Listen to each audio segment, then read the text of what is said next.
Carl crouched by the frozen lake, numb and restless, when a low hum of an engine broke the silence. His head snapped up, heart pounding against his ribs. After weeks alone in the wilderness, a plane was finally coming. He bolted toward his tent, tearing through the snow, yanked his red sleeping bag from where it was stashed, and sprinted back to the open clearing, not realizing that a simple mistake would cost him everything. Carl McCunn was a 35-year-old wildlife photographer who had a thing for isolation. After more than a decade of living in Alaska, he had gotten used to the rhythm of life off the grid, working odd jobs, disappearing into the backcountry for weeks at a time, and finding a strange kind of peace in the loneliness that most people ran from. In March 1981, he planned the biggest adventure of his life, a 5-month photography expedition deep into the Arctic Circle. He spent weeks preparing. He bought 500 rolls of film, packed up all his camera gear, and loaded 1,400 pounds of supplies, mostly rice, beans, flour, and a few treats for the long months ahead. He paid a bush pilot to fly him 225 miles northeast of Fairbanks and drop him near a remote lake, deep in the mountains, surrounded by nothing but wilderness. Carl wasn't afraid. He was excited. Out there, it would just be him, the tundra, and endless open skies.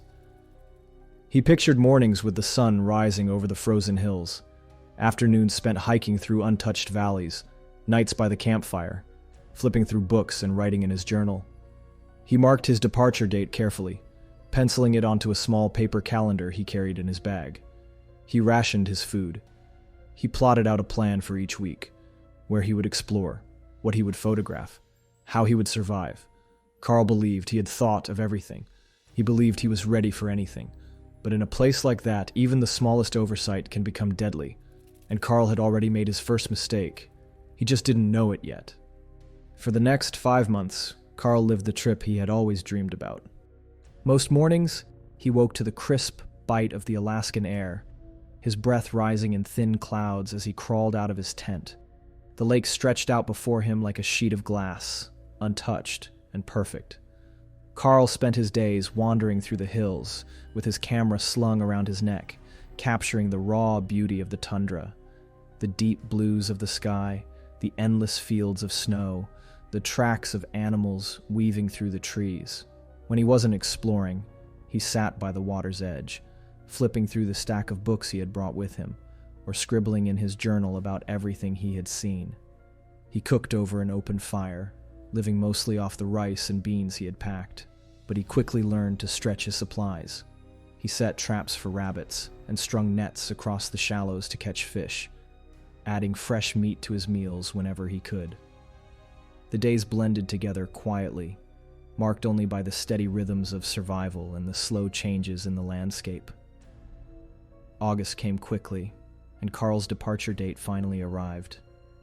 He packed up his gear carefully, making sure everything was ready to load onto the plane the moment it touched down. That morning, he triple-checked his bags, stacking them neatly by the tent, running through his checklist again and again to make sure he hadn't missed anything. He even gathered up 5 boxes of ammunition he had brought with him, and thinking he wouldn't need them anymore, dumped them into the lake. They hit the water one after another with a series of soft splashes, disappearing beneath the surface without a trace. The weather was clear, the lake was calm, and Carl settled in by the waterline, resting his arms on his knees and letting his eyes drift across the sky. Everything was packed. Everything was ready. All he had to do now was wait. He listened closely for the sound of an engine, scanning the empty blue above him. Any minute now, he thought. Soon, he'd be heading home. One day turned into 2, then 3, then a week. Each morning, Carl packed up his camp again, convinced that today would be the day he heard the rumble of a plane engine overhead. Each night, he unpacked everything and crawled back into his tent, a little more unsettled than the day before. His mind raced with possibilities. Maybe the weather had turned bad back in Fairbanks, grounding flights. Maybe the pilot had mechanical problems and was working on repairs. Maybe someone was on their way right now, just delayed by a day or two. He told himself not to panic. Things happened out here. It was normal. But as the days stretched on, Carl couldn't shake a memory that kept resurfacing. He sat by the fire, going over it again and again. The night he had asked his friend to pick him up. They had been sitting around, drinking beers, laughing, half planning the trip. It had been a casual conversation, nothing official, no hard dates or firm promises. In the excitement, Carl had just assumed it was set, but he had never called to confirm, never double-checked the pickup time, never made sure someone knew exactly when and where to find him. A sick feeling twisted in his gut. He realized, sitting there in the freezing twilight, that no one was coming. He tried to convince himself someone would eventually notice. Maybe after a few extra days, someone back home would realize he was overdue and send help. But deep down, he knew better. Carl had built a life around disappearing.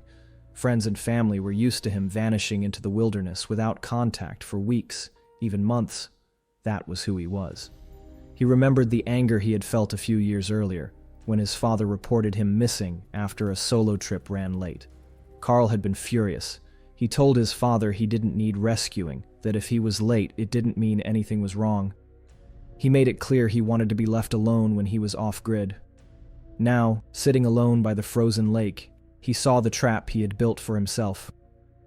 By mid-September, Carl's supplies were running lower than he had planned. The stockpile of rice and beans he had rationed so carefully was thinning out faster than he had expected. He turned more heavily to hunting, setting out early each morning to check his snares and scan for signs of rabbits or birds. But the land was changing. The mornings were colder. Some days, he woke to find a thin layer of frost covering the ground around his tent, crackling under his boots as he walked.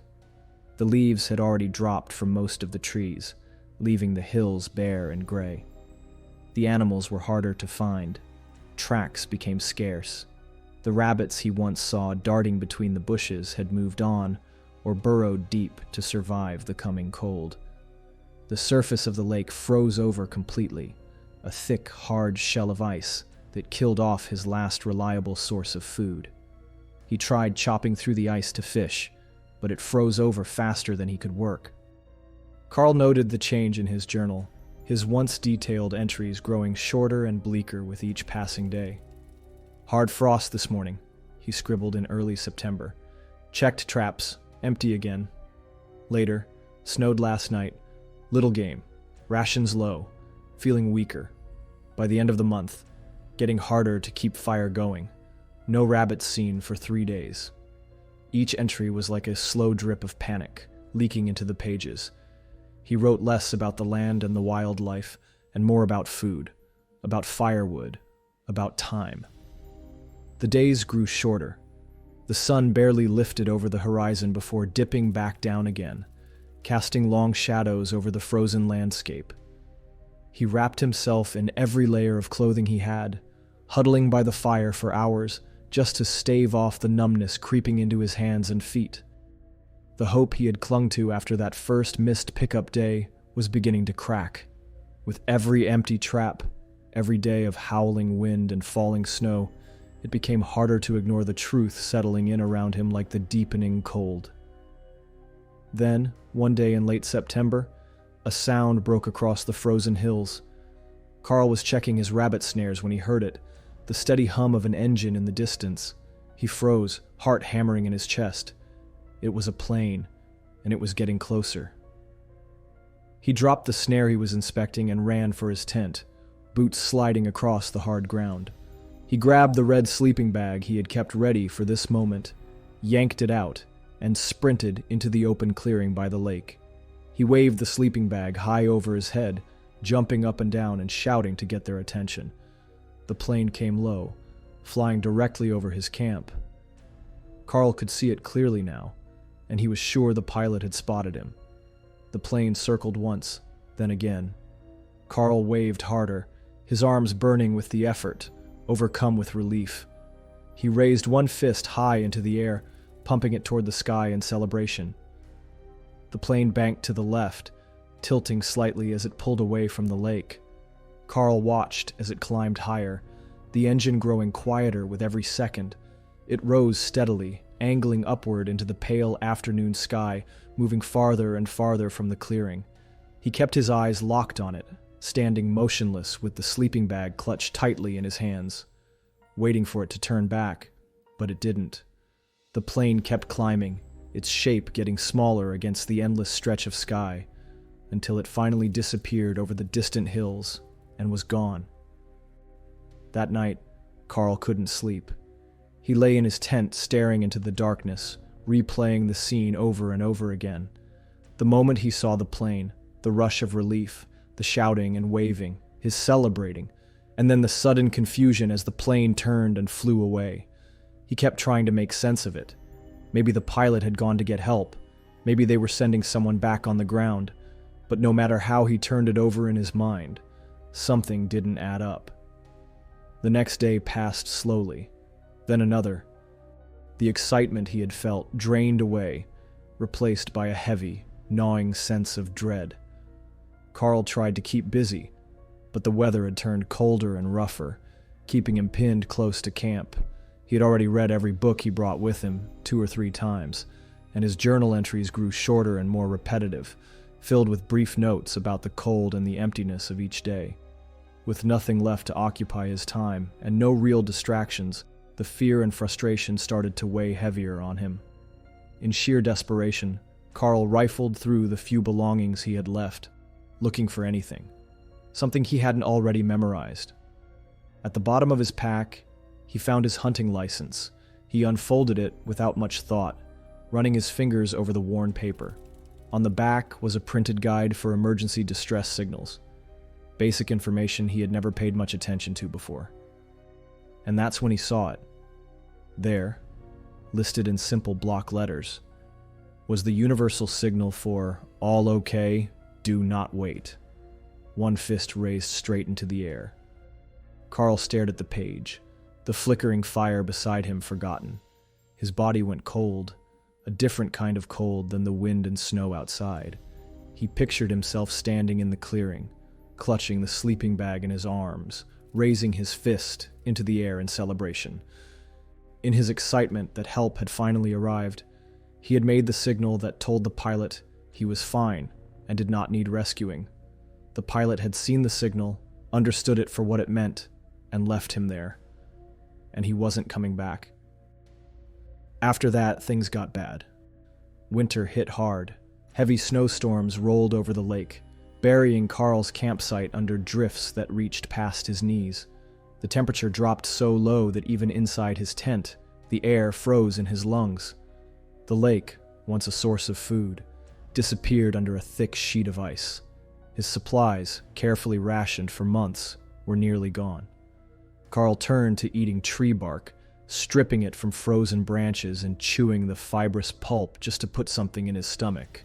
He scavenged half-eaten carcasses left behind by wolves and foxes, picking through frozen bones for scraps of meat. Every piece of firewood became precious. Carl spent his days combing the frozen forest, gathering any branch, any splinter that could burn for even a few minutes. Some nights he stayed up huddled beside the fire, refusing to sleep for fear the embers would die and he wouldn't have the strength to restart it. The cold gnawed at him constantly, creeping into his boots, his gloves, the seams of his coat. His hands, blackened with frostbite, barely worked. Lighting a fire, setting a trap, even tying a knot became battles he had to fight with numb, clumsy fingers. But one question gnawed at him worse than the hunger or the cold. Should he try to hike out? The nearest town, Fort Yukon, was 75 miles away. In summer it might have been possible, but now the landscape was buried under feet of snow, the temperatures dropped far below zero at night, and the woods were full of wolves. His strength was fading fast. Every step felt heavier. Every hour without food made the world tilt and blur at the edges. There would be no way to fight off an attack, no way to make fire if he collapsed in the snow. His fingers could barely grip a knife, let alone defend himself or build shelter. He debated for days. His journal became a grim record of his internal war. "Thinking about walking out," he wrote, his handwriting shaky and uneven. "Don't know if I can make it." A few days later, "Too much snow, too cold, don't think I'd get far." Then, "Hands bad. Can't hold knife, can't hold matches, afraid to sleep, afraid not to."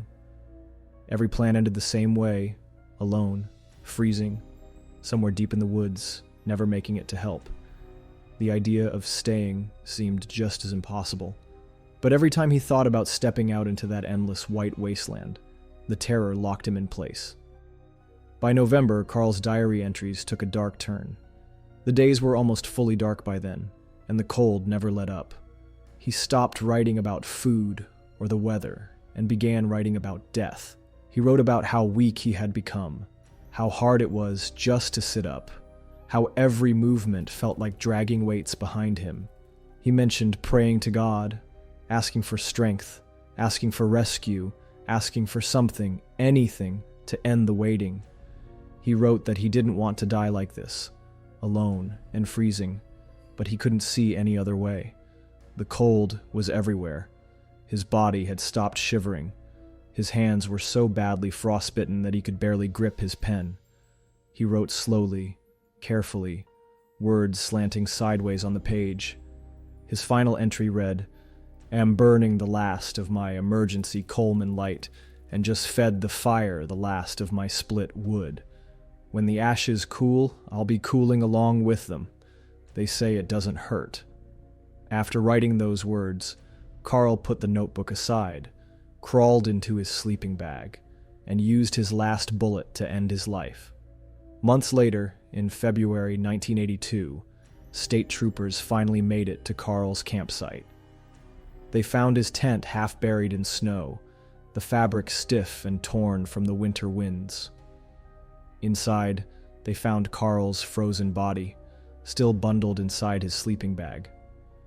Next to him was a small note with his driver's license pinned to it, a final effort to make sure someone would know who he was. Beside the note was the journal he had kept for nearly 5 months, over 100 pages, documenting the slow, painful decline he had endured. His entries covered everything: his early days at the lake, his excitement at the beginning, the missed rescue, the slow realization that no one was coming, and the final collapse into cold and darkness. Later, his father, Donovan McCunn, gave permission for parts of Carl's diary to be published, making sure that his son's final words and the story of what happened out there would not be forgotten.